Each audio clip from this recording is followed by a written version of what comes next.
If you're a sales manager, I'm going to show you how you can give yourself a raise.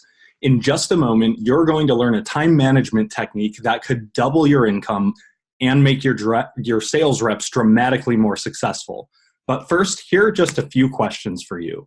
Do you feel paralyzed between all the things you could spend your time on today? Like you don't have enough time to do everything you need to do?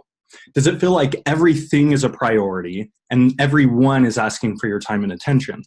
Do you ever feel confused about where you should spend your time, asking yourself things like, is this really what I should be doing right now? If so, you're in the right place. I'm going to walk you through a free tool that will show you exactly where you should spend your time for the highest return and where you shouldn't. But you have to watch all the way through to the end or else you will fall flat. Now, here's the first thing you really have to get at a gut level to take your career to the next level. The hours in your workday are unequal, okay? They're unequal. Some hours are literally worth up to 1,000 times more than others. Let's say you make $200,000 per year. That's an average of $100 per hour if you work 8 hours a day. But it's a mistake to assume that every hour you work is worth $100. The reality is most of your time is spent on trivial $10 or $20 an hour tasks, but you make up for it by spending 1 to 2 hours or every day on $1,000 or even $10,000 per hour tasks. The secret is spending more of your time on those activities and getting rid of or delegating the rest. The typical $200,000 per year sales manager spends most of his or her time doing low-value $20 per hour tasks. Your $1,000 per hour tasks won't see the light of day if you're bogged down in $20 per hour tasks. In fact, most sales managers really only get 1 hour of high-value work done every day. The rest is trivial, low-value work, and that's why your income hits a ceiling. Now, we're going to cover this concept in even more detail in a few minutes. It's important that you remember this concept because we're going to come back to it at the end of this video. It's going to tie everything together. Now, what I'd like you to do next is to start thinking about your job as a sales manager in terms of 3 quote-unquote pillars. These are the 3 pillars of sales manager success, and every one of your key activities falls into one of these 3 pillars. The first pillar is called people success. This has to do with making sure your people, your individual reps, and your team are successful. They're achieving quota. This is pillar number 1 for a reason. The other 2 pillars you're about to learn build off of people success. Some of the tasks that you do that fall into the people success pillar include coaching and training, recruiting and hiring new reps, onboarding, resolving internal conflicts on your team, and doing morale building activities. And here's how you know you've got the people success pillar handled. You have a high percentage of your salespeople exceeding quota, a fast time to ramp for new hires, and the morale on your team feels good, okay? These are all indicators that your people are succeeding. Now, here's the second pillar. It's called deal success. Deal success, okay? This has less to do with the success of the individuals on your team and more to do with the success of your pipeline and the deals that enter your pipeline. Okay, it's about making sure your pipeline is true, healthy, and on track to converting into revenue. What you're trying to do with the deal success pillar is making sure as many deals as possible cross the finish line as fast as possible. It's about reducing the number of deals that stall or end up in no decision. Here are just a few tasks that fall into the deal success pillar. Jumping on sales calls with your reps, pipeline review sessions, and deal strategizing, working out the logistics of getting deals done, or working with marketing to get more deals into your pipeline. And here's how you know you've got the deal success part of your job handled. You have high close rates, high conversion rates between sales stages, a relatively fast sales cycle, and a strong average transaction size. Okay, so these are the things that tell you that the deal success part of your job is being handled effectively. Now, here's the third pillar of being a successful sales manager. That pillar is called strategy success. Now, what do I mean by strategy success? Strategy success is about designing sales strategies and selling motions and making sure your team executes those strategies on the front lines. So tell me if you've ever been here before. You have a new sales motion you want your reps to start using. It could be a new pitch, sales deck, or maybe you want them to start pitching multi-year deals instead of one-year annual contracts.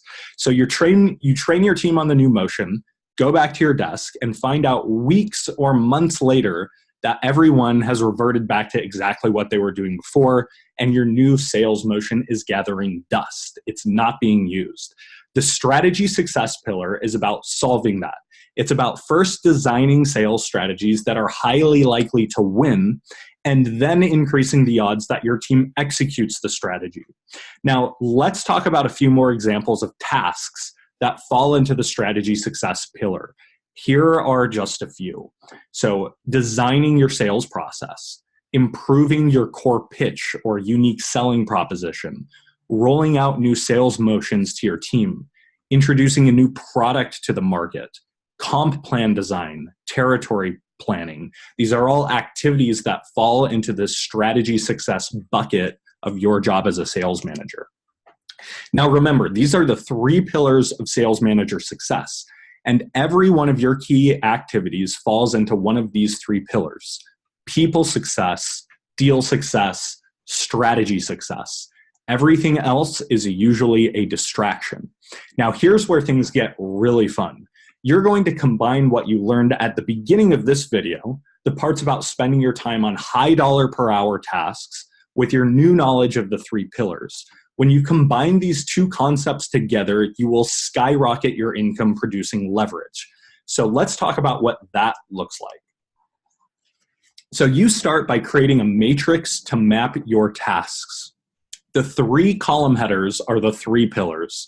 So along the top of your matrix, you have people success, deal success, and strategy success. All of your tasks are going to be bucketed into those three pillars. But you're not going to stop there. Now you're going to rank the tasks in each pillar according to their leverage. So now you're going to categorize the rows of your matrix. You're going to label the top level high lifetime value, and we'll come back to what this means in a second. You're going to label the second level high revenue value, and you're going to label the third level low value. Each of these three rows and different levels, they represent different levels of leverage. High value, but long-term payoff. Long-term. Okay, so here are a few tasks that fall under each of the three pillars. These have high lifetime value. High lifetime value activities that fall under the people success pillar include coaching your high will but low skill reps, your B players, hiring and recruiting team members, sales training. Now, high lifetime values, things that have a long-term payoff, maybe don't generate immediate income or revenue, but have a long-term payoff. High lifetime value activities that group into deal success pillar would be getting on sales calls with strategic customers and accounts and strategizing strategic deals with reps. And here's what high lifetime value activities look like for the strategy success pillar. So these are things like prioritizing annual initiatives, designing your sales process and your playbooks. So the first row in your matrix represents tasks that don't have an immediate payoff, but have an extremely valuable long-term payoff. That's why we call them high lifetime value. Now, let me explain the next row, high revenue value. These are things that you can do that have a high dollar value payoff in the near future. Again, when you map this row under the three pillars, here's what your activities might look like. For people success, you have things like onboarding new sellers. Okay, you get them up to speed fast and they're producing revenue in the near term. That's a high revenue value activity and has a near-term payoff. Another high revenue value activity under the people success pillar is coaching your A players. These people have the gift of taking your coaching and translating it into revenue within one single sales cycle. Now, high revenue value deal success tasks, this middle column here, might be things like getting on sales calls with late stage prospects, deal execution tasks like sending an email to a key decision maker with your rep, and then pipeline review sessions with your team. And of course, there are strategy success pillar activities over here on the right that have a high revenue value payoff. Things like rolling out new sales motions, such as getting your team to offer multi-year deals, improving your core pitch or differentiation. Okay, these are things that, if successful, can have an immediate impact on revenue. And that brings you to the last row, low value. This is the row that you really want to strive to avoid or delegate to someone else. They are low value activities with a high opportunity cost.